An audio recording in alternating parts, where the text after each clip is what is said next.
प्यारे बच्चों, हम लोग 12th क्लास हिस्ट्री का 4th लेसन विचारक विश्वास और इमारतें सीख रहे हैं। 2 वीडियो में हम लोगों ने इस पाठ के बारे में बहुत कुछ सीखा हुआ है। अब आगे इस पाठ में हम लोग इस वीडियो में सीखने जा रहे हैं। तो चलिए शुरू करते हैं। अगला क्वेश्चन हम लेते हैं कि अमरावती स्तूप की नियति सांची स्तूप से किस प्रकार अलग थी। यानी जो अमरावती का स्तूप बना हुआ है वो सांची के स्तूप की तुलना में उसकी किस्मत किस प्रकार की रही। तो ये जो स्तूप थे इनको ढूंढने का भी अपना एक इतिहास है। इनको अलग अलग समय पर ढूंढा गया। जैसे जो अमरावती का स्तूप था वो पहले खोजा गया, यानी 1796 में एक उस इलाके में स्थानीय राजा था, उसने उसे अमरावती के स्तूपों के अवशेष मिले थे और उसने एक मंदिर बनवाना चाहा।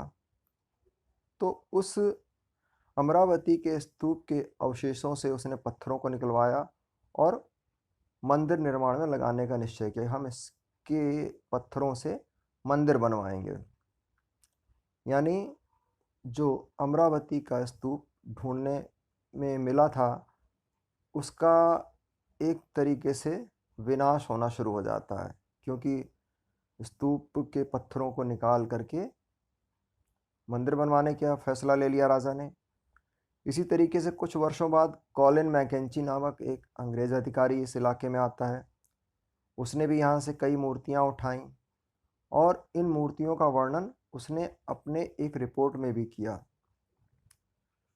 फिर 1854 में गुंटूर जिले के कमिश्नर हैं, वो अमरावती के दौरे पर आते हैं। उन्होंने वहाँ से कई सारी मूर्तियाँ और अच्छे अच्छे पत्थर उठाए और उनको उठा करके मद्रास ले गए। ये जो कमिश्नर थे इन्होंने ही इस स्तूप का जो पश्चिमी तोरण द्वार था उसको ढूंढा था और ये निष्कर्ष निकाला था, इस नतीजे पर पहुंचे थे कि अमरावती का स्तूप बौद्ध लोगों का सबसे विशाल और शानदार स्तूप था। ये इन्होंने निष्कर्ष दिया। फिर 1850 के दशक में अमरावती स्तूप के उत्कीर्णित पत्थर अलग अलग जगहों पर ले जाए जा रहे थे। 1850 का दशक था तो अमरावती स्तूप के पत्थरों को लोग निकाल निकाल करके अलग अलग स्थानों पर ले जा रहे थे। इस तरह अमरावती के स्तूप का पतन धीरे धीरे करके होता जा रहा था। तो इसके कुछ पत्थर तो जो थे वो कलकत्ता की एशियाटिक सोसाइटी ऑफ बंगाल में ले जाए गए। एशियाटिक सोसाइटी ऑफ बंगाल में कलकत्ता में ले जाए गए। कुछ इसके पत्थर मूर्तियाँ मद्रास के इंडिया ऑफिस ले जाए गए और कुछ लंदन भी भेजे गए। कई अंग्रेज अधिकारियों के जो बगीचे थे वहाँ से अमरावती की जो मूर्तियाँ थी उनके बागों में से मिलती थी, क्योंकि वो लोग उठा लाए थे और उन मूर्तियों को लाके उन्होंने अपने बागों में सजाया हुआ था। जो भी नया अधिकारी अंग्रेज अधिकारी आता था वो अमरावती से यह कह करके मूर्तियाँ उठा ले जाता था कि उससे पहले भी जो अधिकारी आए हुए थे उन्होंने भी ऐसा किया था। तो इस तरीके से जो अमरावती की स्तूप की जो संरचना थी धीरे धीरे करके नष्ट होती जा रही थी। अब इसी संदर्भ में एक पुरातत्ववेत्ता हुए जिनका नाम है H.H. कोल, उनका मानना था और उन्होंने लिखा था कि इस देश की प्राचीन कलाकृतियों की लूट होने देना मुझे आत्मघाती और असमर्थनीय लगता है। अर्थात उन्होंने कहा कि इस देश की जो प्राचीन सांस्कृतिक विरासत है अगर उनको इसी तरह लोग लूटते रहेंगे तो एक तरीके से सुसाइड करने वाला काम होगा और मैं इसका बिल्कुल भी समर्थन नहीं करता हूँ। उनका मानना था कि अगर संग्रहालयों के लिए मूर्तियों को ले भी जाना है तो इसके जैसी प्लास्टर की प्रतिकृति बनवा लो, उसके जैसा नमूना प्लास्टर का बनवा लो और उसको ले जा कर के अपने संग्रहालय में रखो, लेकिन जो असली मूर्ति है उसे खोज के स्थान पर ही होना चाहिए। जो मूर्तियाँ जहाँ मिली हैं उनको वहीं स्थापित होना चाहिए। अगर वैसी मूर्ति आप चाहते तो दूसरी उसकी नकल बनवा लो और उनको ले जाके अपने अपने संग्रहालय में रखो। तो ये दुर्भाग्य था कि जो कोल की बात को अधिकारियों ने अमरावती के मामले में नहीं समझ पाया और अमरावती के स्तूप को नष्ट कर दिया। लेकिन इसके बाद जो सांची के स्तूप की खोज हुई, उस खोज के बाद कोल की बात को मान लिया गया और जो वहाँ की जो संरचना है सांची की वहीं पर रही और वो नष्ट नहीं होने पाया। तो इसी संदर्भ में कि सांची क्यों बच गया जबकि अमरावती नष्ट हो गया, तो जैसा कि हमने ऊपर देखा कि अमरावती की खोज थोड़ा पहले हो गई थी, तब विद्वान इस महत्व को नहीं समझते थे कि जो पुरानी खोजें हैं उनको उसी जगह पर बनाए रखना महत्वपूर्ण होता है। लेकिन जब 1818 में सांची की खोज होती है, तब लोग इसके महत्व को समझ गए थे कि जो पुरानी चीज़ें मिल रही हैं उनको यथास्थान पर ही रहना चाहिए। अगर ज़रूरत पड़े तो उसकी जैसी नकल बनवा करके हम उनको ले जा सकते हैं और उनको संग्रहालय में रख सकते हैं। तो जब इसकी खोज हुई थी सांची की, तो इसके 3 तोरण द्वार तो सही अवस्था में खड़े हुए थे, लेकिन चौथा वहीं पर गिरा पड़ा था और उसका जो टीला था वो भी अच्छी स्थिति में था। तो उसे ठीक करवाया गया चौथे टीले को। और इसके तोरण द्वार को ले जाने की भी मांग उस समय उठी थी, जैसे हमने देखा था कि फ्रांस के लोग और अंग्रेज लोग इसके तोरण द्वार को ले जाना चाहते थे, लेकिन वहाँ की जो शासिका थी शाहजहाँ बेगम, उन्होंने इन तोरण द्वार की प्लास्टर प्रतिकृति बना के यानी उसका जैसा नमूना बना करके उनको सौंप दिया और जो मुख्य तोरण द्वार है आज भी सुरक्षित बचा हुआ है।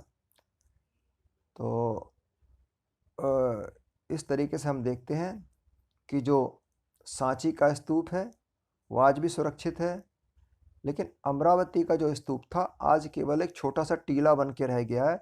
जो भी उसका सारा गौरव था वो नष्ट हो चुका है क्योंकि उसको लोगों ने लूट लिया पहले ही।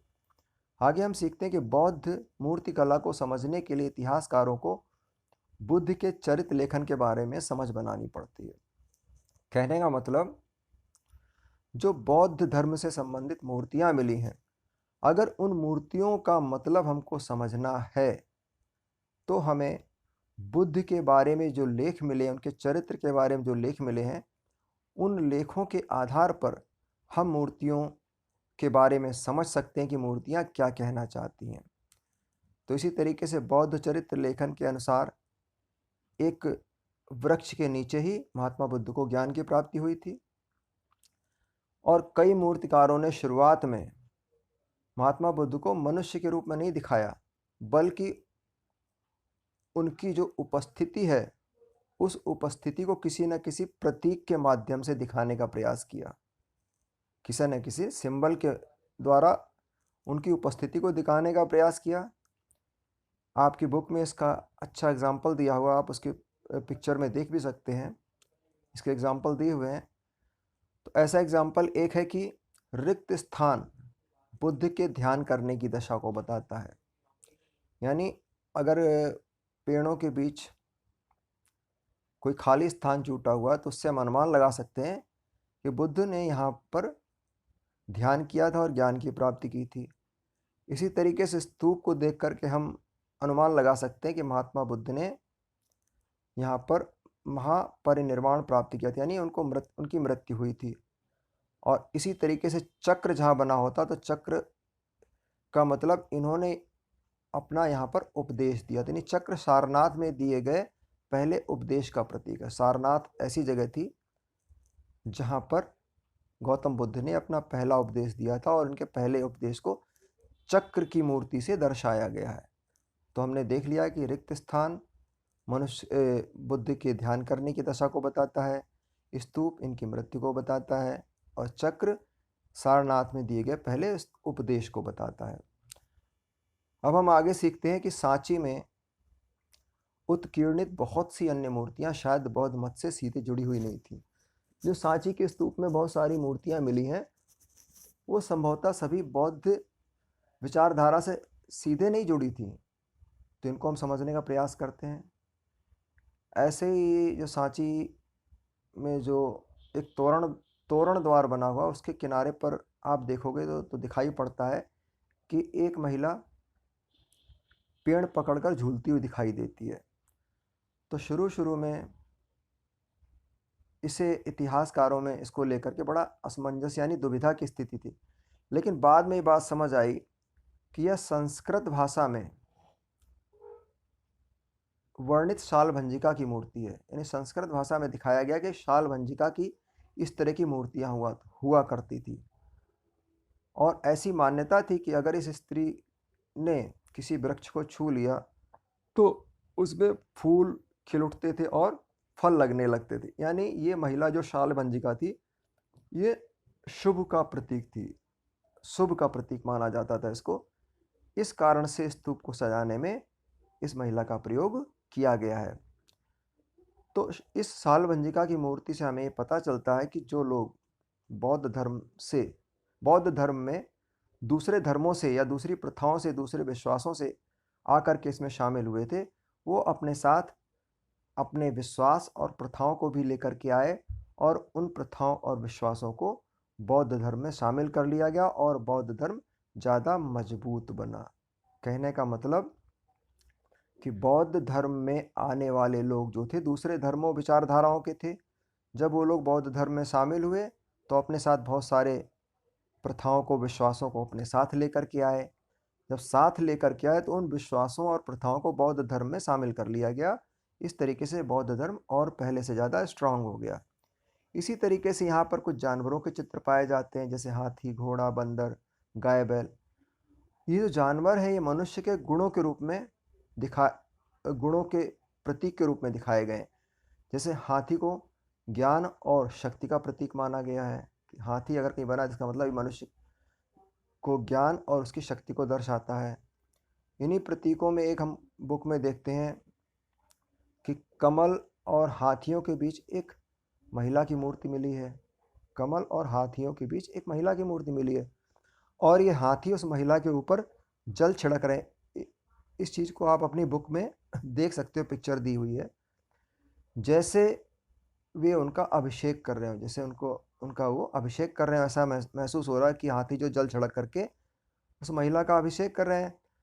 तो कुछ इतिहासकारों ने इस महिला को बुद्ध की जो माँ थी, महामाया, उनके नाम से जोड़ा कि महिला बुद्ध की माँ है।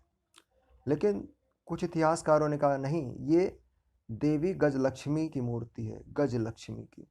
और जो गजलक्ष्मी थी ये सौभाग्य लाने वाली देवी थी, जिन्हें प्रायः हाथियों के साथ जोड़ा जाता था। इनको प्रायः हाथियों के साथ दिखाया जाता था। इसी तरह से कई खंभों पर सांपों के चित्र दिखे हैं, सर्पों के चित्र दिखाए गए हैं। तो एक उस समय अंग्रेज इतिहासकार थे जिनका नाम था जेम्स फर्गुसन। तो जेम्स फर्गुसन ने शुरू में सांची को एक ऐसा स्थान माना जहां वृक्ष और सांपों की पूजा की जाती है।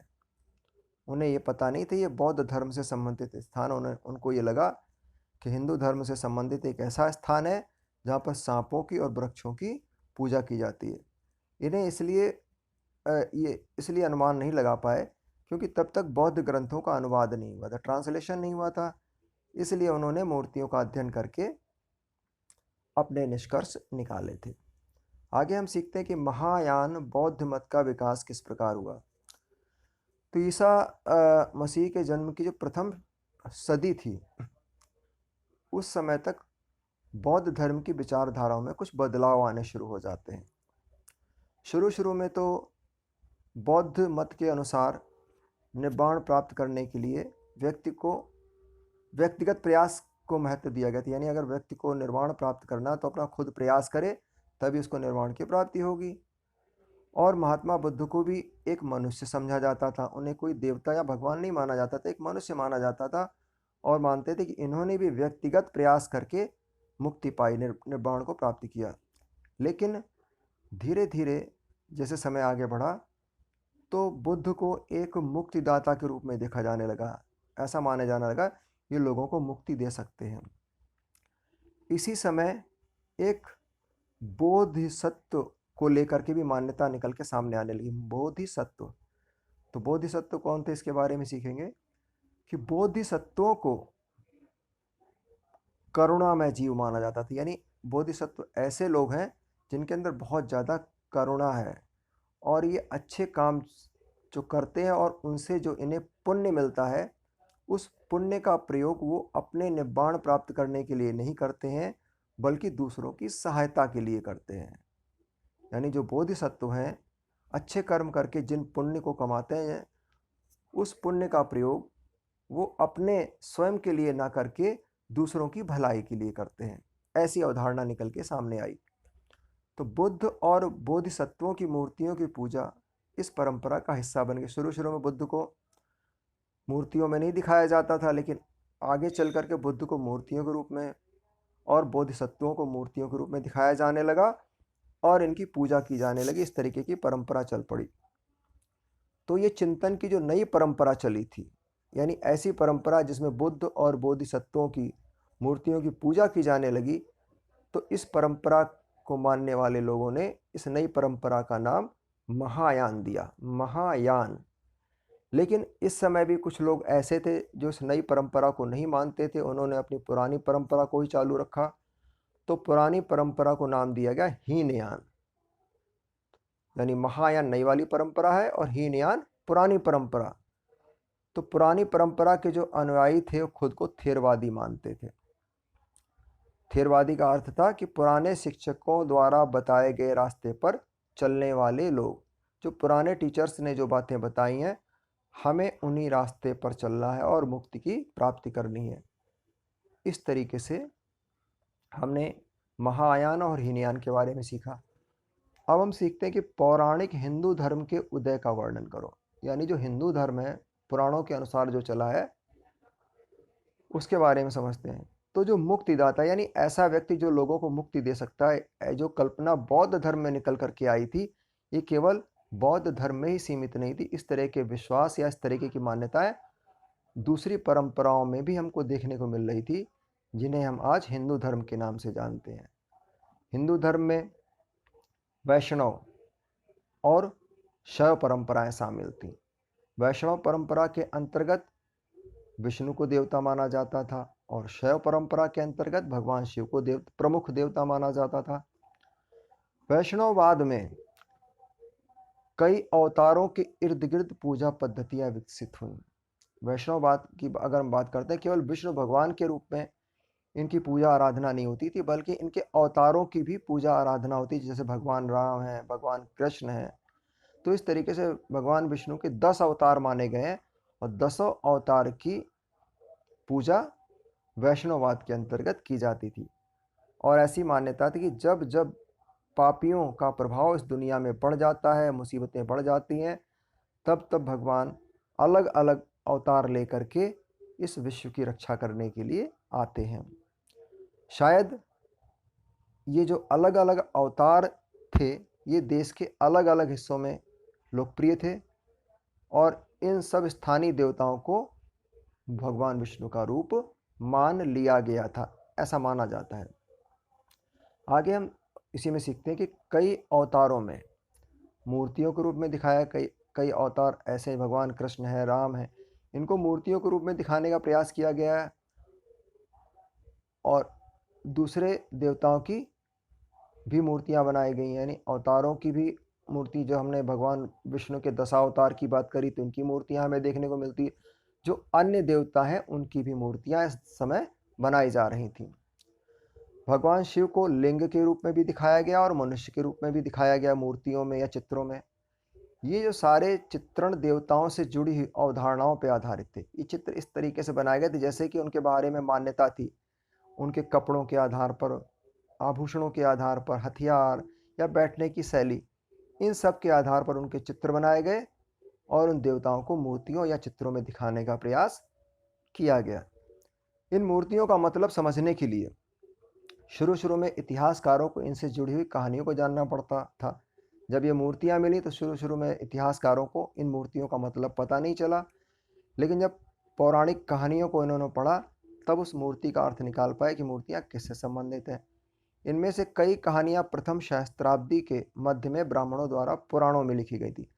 जो पुराण लिखे गए हैं लगभग प्रथम सहस्त्राब्दी के मध्य में लिखे गए हैं और उनमें कहानियां लिखी गई हैं। इनमें देवी देवताओं की कहानियां खास करके लिखी गई हैं। सामान्यतः इन्हें संस्कृत श्लोकों में लिखा गया है और इन संस्कृत के श्लोकों में इन कहानियों का वर्णन किया गया और इन कहानियों को ऊंची आवाज़ में लोग पढ़कर सुनाते थे, जिसे हर कोई सुन सकता था कहानियों को।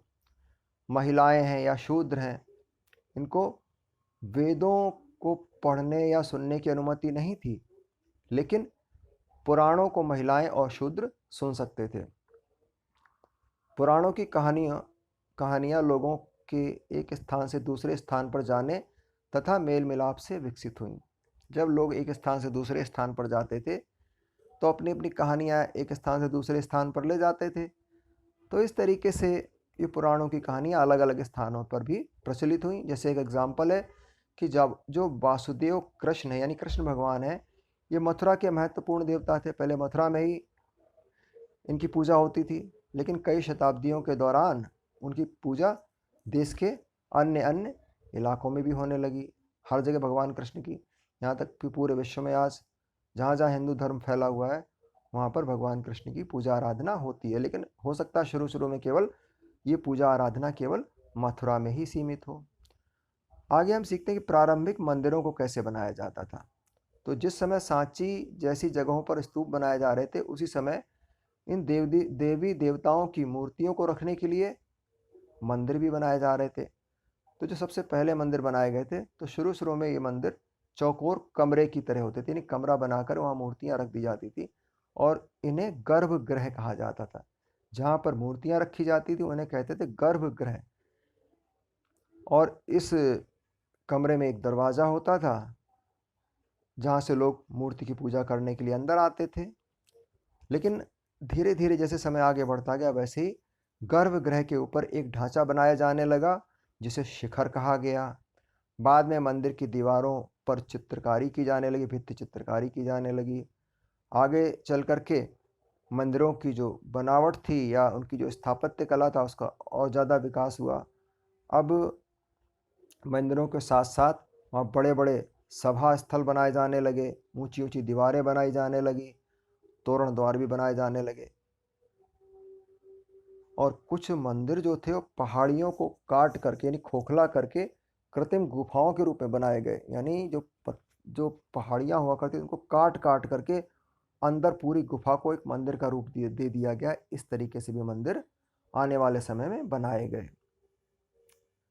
अब हम देखते हैं कि सबसे प्राचीन कृत्रिम गुफाएं कब बनाई गई, यानी गुफा के रूप में मंदिर सबसे पहले मतलब कब बने। तो इसमें है कि सबसे प्राचीन कृत्रिम गुफाओं का देखो, एक तो होता है कुदरती बनी हुई गुफाएं जो बाई नेचर बनी हुई हैं, और कुछ गुफाएं ऐसी जिसको इंसानों ने काट करके गुफा का रूप दे दिया, वो कृत्रिम गुफाएं कहलाती हैं।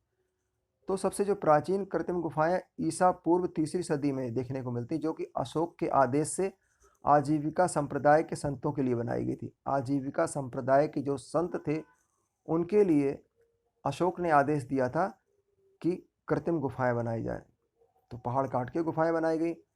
अब कृत्रिम गुफा का जो विकास है वो 8वीं सदी में बड़े स्तर पर देखने को मिलता है, क्योंकि इस समय कैलाश नाथ मंदिर बनाया जा रहा था। यानी 8वीं सदी के कैलाश नाथ मंदिर में कृत्रिम गुफाओं का विकसित रूप हमें देखने को मिलता है। यानी भव्य रूप से गुफाओं मतलब पत्थरों को काट करके एक भव्य मंदिर बनाया गया और इसमें पूरी पहाड़ी को काट करके मंदिर का रूप दे दिया गया था। तो एक ताम्रपत्र अभिलेख एलोरा के प्रमुख तक्षक द्वारा इसका निर्माण समाप्त करने के बाद, जो तक्षक जिसने इसका निर्माण कराया था, जब उसने इसका पूरा निर्माण करा दिया तब खुद ही अपना आश्चर्य व्यक्त कर रहा, कहता हे भगवान मैंने ये कैसे बना दिया। ये बात हमें एक वहाँ के अभिलेख से पता चलती है। अब हम सीखते हैं कि यूरोप के विद्वान शुरू में देवी देवताओं की मूर्तियों के महत्व को क्यों नहीं समझ पाए। तो यूरोप के विद्वान जो अंग्रेज लोग थे, उन्होंने 19वीं सदी में देवी देवताओं की जब मूर्तियाँ देखी तो उनके मतलब को या उनके महत्व को नहीं समझ पाए थे, क्योंकि कई मूर्तियाँ कई सिरों वाली, कई हाथों वाली, मनुष्य या जानवरों के रूप में मिली। इस तरीके से बनी जो मिली तो उनको बड़ी विकृत रूप में लगती थी, कैसी अजीब सी मूर्तियाँ हैं। तो शुरू शुरू में विद्वानों ने उनकी तुलना एक ऐसी परंपरा से की जिससे वो परिचित थे। तो इन अंग्रेज विद्वानों ने इन मूर्तियों की तुलना एक ऐसी परंपरा से की जिसको वो पहले से जानते थे, और वो परंपरा थी यूनान की कला संस्कृति। यानी वो यूनान की कला परंपरा से परिचित थे, तो इन मूर्तियों की तुलना उन्होंने उनसे करना शुरू किया। हालांकि वे भारतीय मूर्तिकला को यूनान की मूर्तिकला से निम्न मानते थे। उनका मानना था जो भारत में मूर्तियाँ बनाई गई हैं वो निम्न स्तर की हैं, जो यूनान की मूर्तियाँ थी वो उनको ज़्यादा अच्छा मानते थे। फिर भी वे बुद्ध और बोधिसत्वों की मूर्तियाँ मिलने से काफ़ी उत्साहित थे। उन्हें बड़ा मज़ा आ रहा था कि चलो मैंने इन मूर्तियों को ढूँढ निकाला, और ये मूर्तियाँ यूनानी मूर्तिकारों से प्रभावित थीं। जो मूर्तियाँ मिली भी हैं, ये जो यूनानी मूर्तिकार थे उनकी कुछ शैली पर बनी दिख रही थी, क्योंकि ये मूर्तियाँ जो मिली थी ज़्यादातर तक्षशिला और पेशावर नगरों से मिली थी। और इस इलाके में अगर हम ईसा से 200 साल पहले देखते हैं तो यहाँ भारतीय यूनानी शासकों का राज्य था। तो उस समय यहाँ कुछ यूनानी संस्कृति का प्रभाव था, इसीलिए इन मूर्तियों में यूनानी शैली भी दिखाई पड़ती है। इसलिए ये मूर्तियाँ उनसे काफ़ी मिलती जुलती थीं।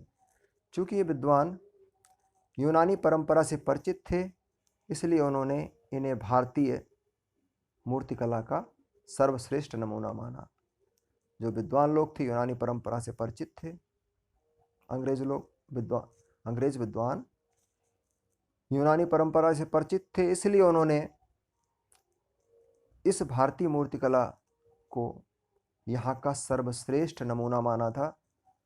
तो इस पाठ को हम लोगों ने बहुत ही अच्छी तरीके से सीखा है। उम्मीद करते हैं बच्चों को इन वीडियो से बहुत फ़ायदा होगा और पाठ को बहुत अच्छी तरह सीखेंगे, इस पर अपनी समझ बनाएंगे, और ये लेसन यहीं पर समाप्त होता है। धन्यवाद।